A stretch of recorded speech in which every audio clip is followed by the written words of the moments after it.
everyone, it's Cass.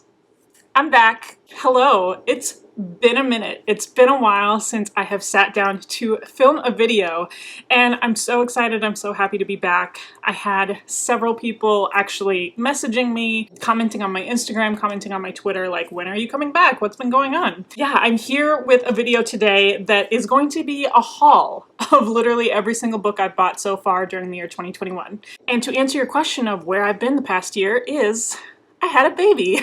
I am now out of the newborn phase officially. I have a little baby boy named Benjamin. You're not going to see him here on the channel.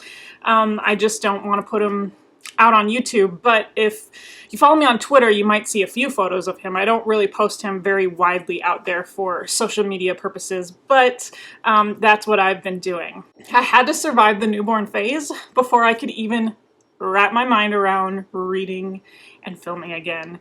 And so we're at that point, and that's why I'm filming. So yeah, let's go ahead and get started on the books that I've bought this year. So I would like to start with an author that you don't see frequently on my channel, but I think you're gonna see a lot more of this author on my channel just because I decided to start reading him, and that is Stephen King. So my first part of my book haul comes from Book Depository. I purchased 4 Stephen King novels that are a part of the Halloween Hodder editions.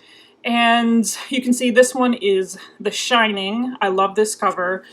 I picked up Rose Madder. Christine. I just felt like the classic car vibe really matched this edition.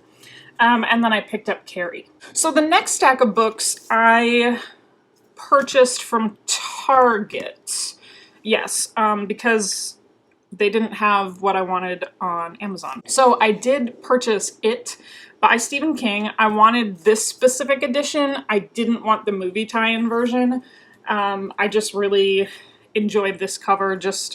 It makes a statement, and you know what book it is when you look at it. I ended up watching It Chapter 1 with my husband recently because I told him, you know, I had been starting to get more into Stephen King, and he was like, well, I really want to watch this, and I was like, all right, I'll watch it. I'm not going in it completely blind, like I know a lot of the stuff that happens in this book, but I just had to pick it up for myself. I just had to read it for myself. I might save that book for October. I haven't decided yet. You know, I told my husband, I was like, now that I feel like I can read again, I mean, this is a big chunky book, but I've been reading big chunky books lately, so I think I can still fit that into some type of reading plan, even with a baby in the house. The other book I picked up from Target was The Outsider.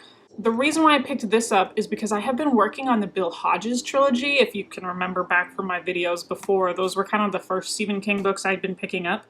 So I picked up, and I've been working my way through the Bill Hodges trilogy, and I had heard that you kind of want to read the Bill Hodges trilogy before you read this one. My husband is interested in watching this TV show, this TV adaptation when it comes out. So of course I wanted to read the book before we started doing that. So I picked this up for those purposes. And don't worry, this channel is not going to become like a Stephen King channel. I just wanted to get all the Stephen King out of the way first. The next set of books I purchased from Amazon, and then this is the final Stephen King book in this haul. I picked up The Institute. So I do know what this one's about. This one's a young child is awakened in his bed in Minneapolis, Minnesota. I'm from Minnesota, so that's kind of interesting. And he's taken away to this institute where there's a lot of other children kept. And I know that like my big Stephen King people are kind of all over the place and on the fence with this one. But since I don't really have like a big long-standing opinion on his writing, I'm just kind of like picking things from everywhere. Okay, so that was how many? 1, 2, 3, 4, 5, 6, 7 Stephen King books. Okay, now let's get back into my bread and butter. Let's get back into the fantasy. So since I have been off of BookTube, that also meant I was kind of out of the loop in terms of like all of the fantasy releases. So it's been really interesting watching everybody's videos, seeing, you know, what are all the fantasy releases out there that people have been just nonstop talking about. And this one I'm actually very excited. This is The Shadow of the Gods, written by John Gwynne. Heads up, I am actually finishing the Faithful and the Fallen series. I know. So I'm very familiar with John Gwynn's writing. This book has been everywhere this year. There's been so many people talking about this book, saying it's one of the best books that they've read all year. This is the start of a brand new trilogy called the Bloodsworn Trilogy by John Gwynn, and it's also in an entirely separate world outside of the Faithful and the Fallen and the Vanished Lands. This is a Norse-inspired fantasy saga that he has written. I don't know that much more about it other than I have been on the hunt for like a Norse-inspired fantasy book. I unhauled the Linnea Hartsoiker trilogy from my shelves for no reason other than I just like wasn't getting to it, but that's the only other Norse-related fantasy that I can think of that was on my shelves recently. Once I finish Faithful and the Fallen, then I think I'm definitely going to pick this up because this has been a really hot 2021 release that I really wanted to get to. This was a super hot release last year. Super excited that it's out on paperback because if you know me, I really like the floppy paperbacks. If there's like a new release out that I really want, I typically kind of hold off until the big paperbacks come out. So this is The Bone Shard Daughter, written by Andrea Stewart. This is the first book in a brand new trilogy, The Drowning Empire, and I think the second book is set to be released this year. So like I said, I'm a little bit behind on the hot new releases, but everybody was talking about this book last year. Now, I don't remember if this is something that has like bone magic. An emperor's reign has lasted for decades, his mastery of bone shard magic. So he has a daughter he refuses to recognize as the heir to the throne. If you read this last year, let me know what you thought of it. I'm very excited about this one. So like I said, this was another one that I just saw all over the place that a lot of people kept talking about, and this was a release that I kind of missed out on last year. So while I was on Amazon, like picking out The Bone Shard Daughter, then of course all these other books kept popping up. So you're gonna see kind of a bone theme, which I'm not mad about. I picked up The Bone Ships, written by R.J. Barker. I could kick myself because this book trilogy was on Book Outlet for the longest time, and I could have gotten it for not full price if I, you know, trusted myself and decided to go for it, but I didn't, so I just picked up the first one. This is called the Tide Child Trilogy. These are, well, like it says, bone ships. And I've been looking for some type of ship magic since the Live Ship Traders trilogy, and I haven't really found like a cool magical ship type of trilogy to satiate that particular part of my fantasy brain in a while. So I did want to pick this up. I think this trilogy has been gaining some steam in the fantasy booktube SFF community. There's looks like some dragons, ships from the bones of dragons. Sound familiar, anyone? Yeah, so this sounds kind of cool. I'm really excited about this one as well. And that is The Bone Ships, written by R.J. Barker. The final book that is got bones related to it, this is The Bone Season, written by Samantha Shannon. So I have read The Priory of the Orange Tree, her standalone novel already, and I did enjoy that one. I did give it 3 out of 5 stars. That was a book that I was like, man, I kind of wish this was a series. So this is the actual series that she has out. So this one, I know that Ashley from A Frolic Through Fiction is leading the charge with her Bone Season readathon, read-along for her book club. So she's got a couple of live shows out there if you were participating in that. So this one takes place in like a modern day London, and clairvoyancy is supposed to be a crime. One of our main characters does wind up with some type of clairvoyant power and is found out, and then I think everything kind of goes from there. This has at least 3 books out now. This has been a book I've wanted to pick up for a while. So while I was loading up my cart with all these bone books, I decided to put this one in there too. While I was looking at Ashley's channel, she mentioned this book as like her favorite book of last year, and just kind of got me really hyped for it. So this is Master of Sorrows, written by Justin T. Call. She literally could not stop talking about this. This definitely takes place in like this magical academy setting, so if that's your jam, it's a Dark Lord origin story. That's not a secret, it's literally on the blurb on the back of the book. Magic is something in this world that people are not a fan of, so like anybody who exhibits this magical power gets secreted away into the secret magical academy again. So if that's your jam, Ashley could not stop talking and singing this the praises of this book. And the second book is out, or maybe she has an arc of it. I'm not really sure. Just anyway, the hype that she built up for this book got me really excited for it, so I thought I'd give it a shot. This is Master of Sorrows. You know, this one kind of caught my eye. From Blood and Ash, written by Jennifer L. Armentrout. I think it's because as I had been perusing all of the bookstores, the third book had just been released. But this is like a fantasy romance. I don't have a lot of fantasy romance on my shelves. So aside from like YA stories that have magical fantasy romance plot lines, I don't know. I don't know if I'm gonna like this one. But this follows like the maiden. The maiden is not allowed to be touched and talked to and blah, blah, blah, blah, blah. Very forbidden. I feel like there's a love triangle situation happening in here. I don't know. But I was like, you know, maybe give it a shot. See what you think. A little fantasy romance couldn't hurt anybody.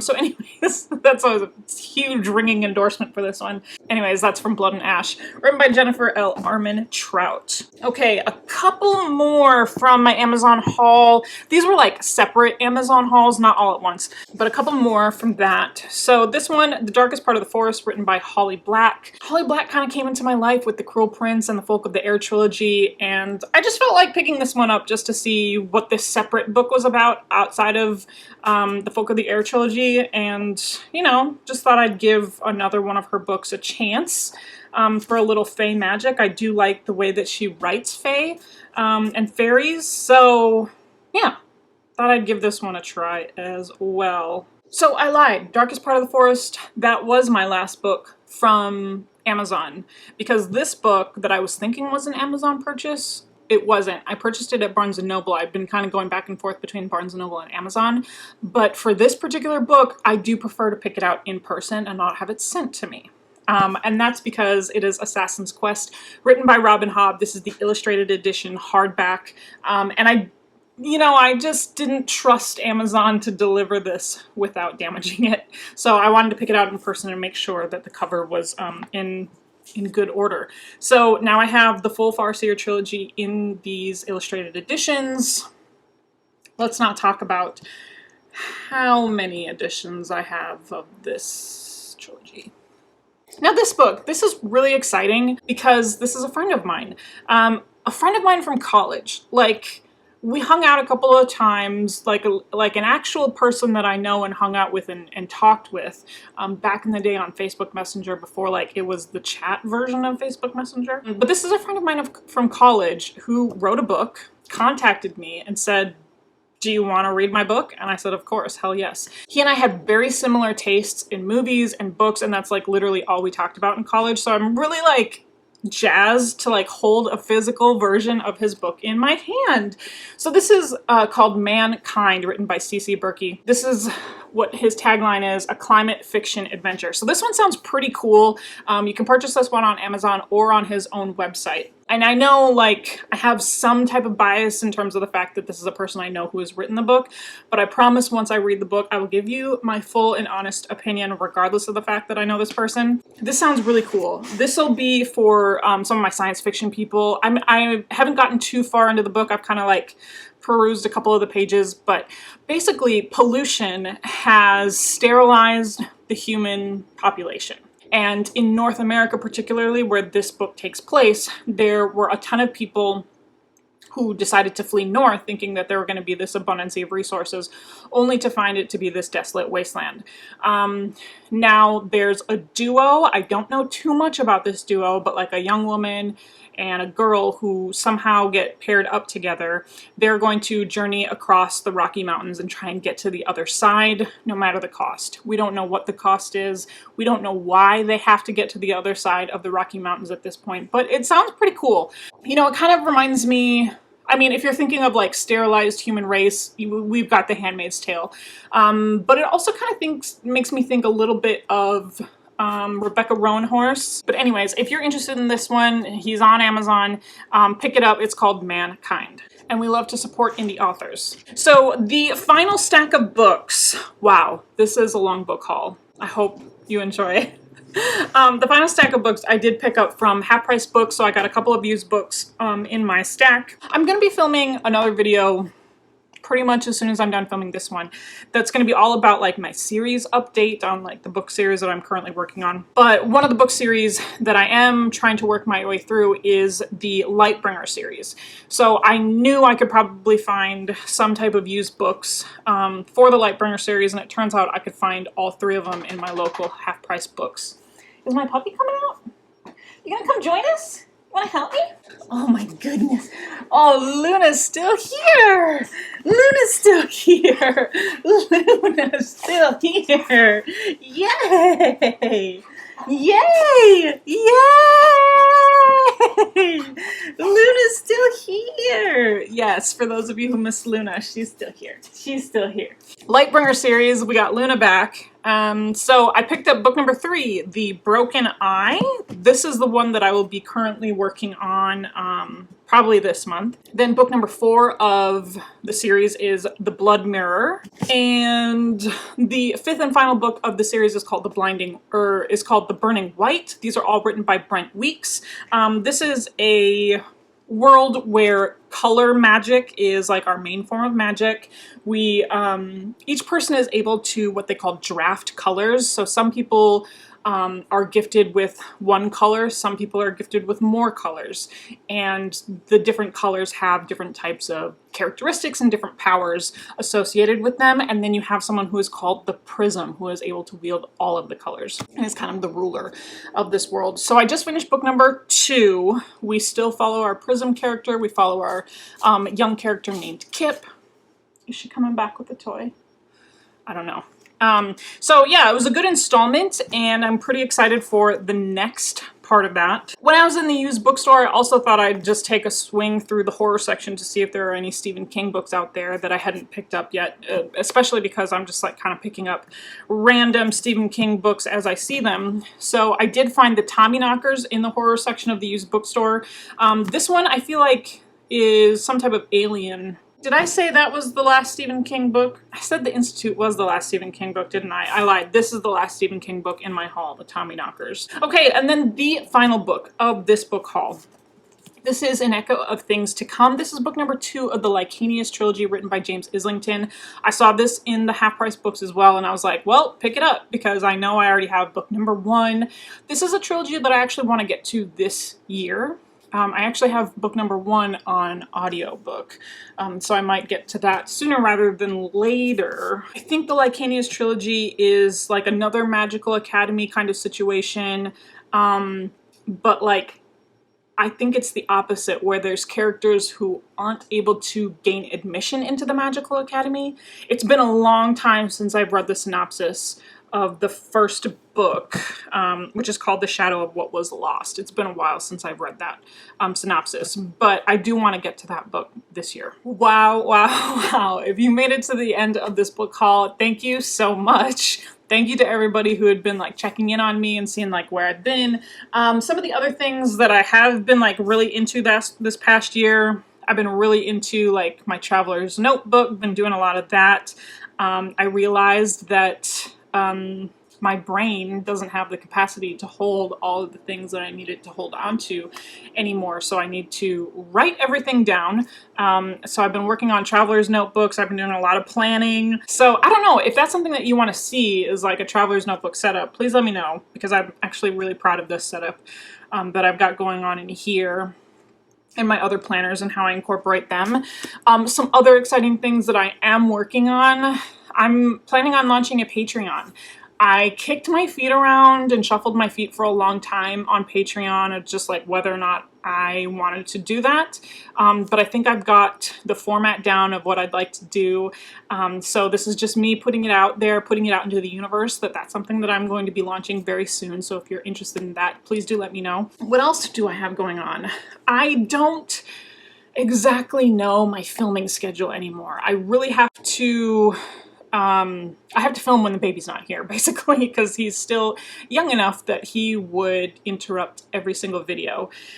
So I have to film when the baby's not here and edit usually when he goes to bed. I have to do a lot of things when he goes to bed. I'm going to try and get back to 2 videos a week, but if for whatever reason there's some, you know, circumstances that prohibit me from posting that often, I will put updates on my Twitter feed. So if you're not following me on Twitter, that's where you're going to get the most up-to-date announcements about what's going on. And I can even put things in the community tab. I could use that as well. For those of you who aren't on Twitter, I just want to make sure that you all are up to date on what's going on. It's been a wild year. I'm so happy to be back. I'm so happy that, you know, people were so interested in watching my videos. This was a part of my life that I definitely missed and was definitely a goal of mine to get back to BookTube. But like I said, I just kind of had to survive that newborn phase first, y'all. All right, I feel like that's all I needed to say in this video. So like, comment, subscribe. You know where to find me. I'm on Twitter, Instagram. I'm on Goodreads if you want to follow me there. And you know how these videos end. I will talk to you later.